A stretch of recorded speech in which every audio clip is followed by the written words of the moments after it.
আসসালামু আলাইকুম। আজকে একটা মজার বিষয় নিয়ে কথা বলতে চাই। এটা হলো কগনিটিভ বায়াস। মানুষের মস্তিষ্কের স্বাভাবিক কিছু ভ্রান্তি, কিছু ভুল চিন্তাধারা, যা আমাদের সিদ্ধান্তকে আসলে বিচার বিশ্লেষণ এবং বাস্তবতার নিরিখে প্রভাবিত করে থাকে। এটাকে কগনিটিভ বায়াস বলা হয়। আমরা কখনো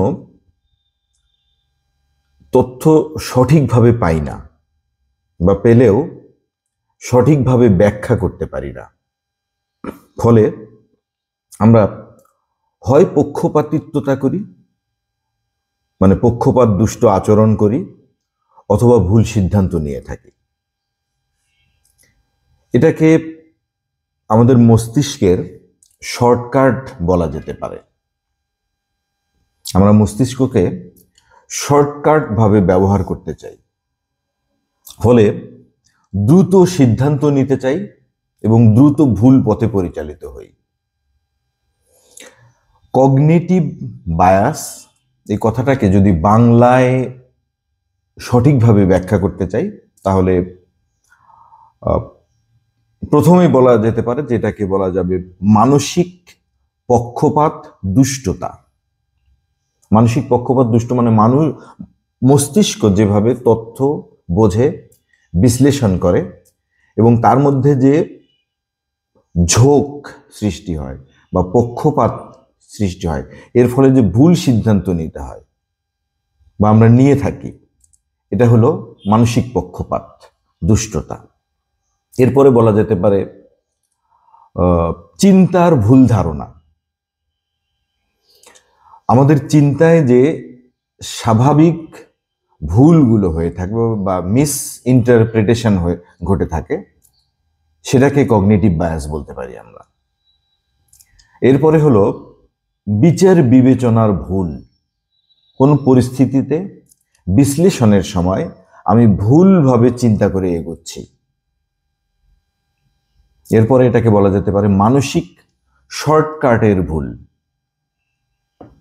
মানে দ্রুত সিদ্ধান্ত নিতে গিয়ে মস্তিষ্ক সবসময় শর্টকাট চিন্তা করে। এটা আপনার বহুদিনের জমানো অভ্যাস থেকে ঘটনাটা ঘটে।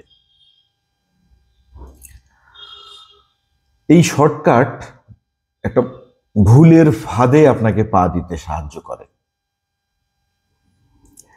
এরপরে কগনিটিভ বায়াসকে আমরা বলতে পারি চিন্তা ভাবনার বিকৃতি। বাস্তবতা যেমন আমরা ঠিক সেভাবে দেখি না, বিকৃতভাবে দেখি, বিকৃতভাবে বুঝি।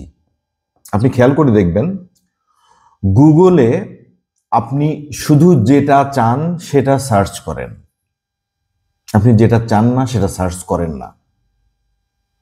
আপনি চাইছেন যে এবার আমার দল মানে ক্ষমতায় আসবে কিনা, আপনি শুধু সেটা সার্চ করেন। আমার দল কেন ক্ষমতায় আসবে না তার পিছনে 100টা কি কি কারণ আছে, এটা আপনি গুগলে কখনো সার্চ করবেন না।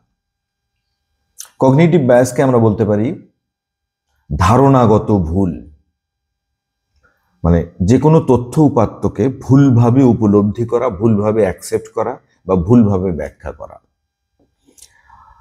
কগনিটিভ বায়াসকে আপনার অচেতন বা অবচেতন মানসিক ভুল বলা যেতে পারে। অবচেতনভাবে আমাদের মস্তিষ্কে বেশ কিছু ঘটনা ঘটে, কারণ আমাদের মস্তিষ্কের 95% হলো অবচেতনতায় পরিপূর্ণ। আমাদের চেতনাপূর্ণ মস্তিষ্ক মাত্র 5% আমরা ইউটিলাইজ করতে পারি।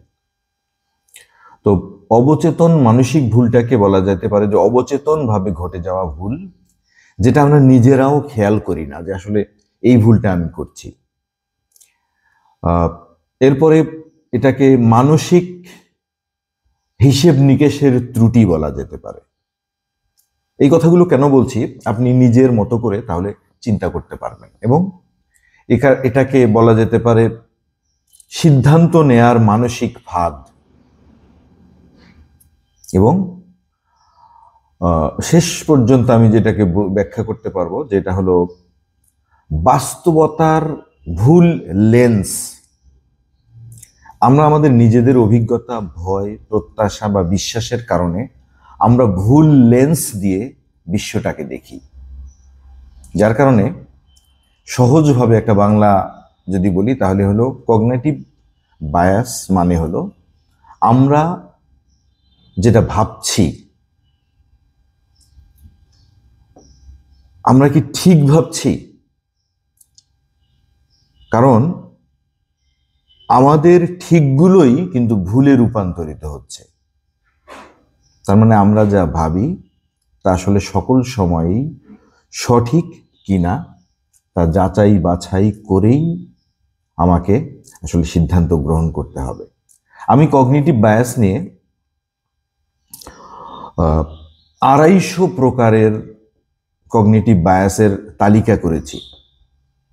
মানুষের মস্তিষ্কের এই বিভ্রান্তিটা বা মস্তিষ্কের পক্ষপাত দুষ্টতা নিয়ে 250 প্রকারের একটা তালিকা করেছি।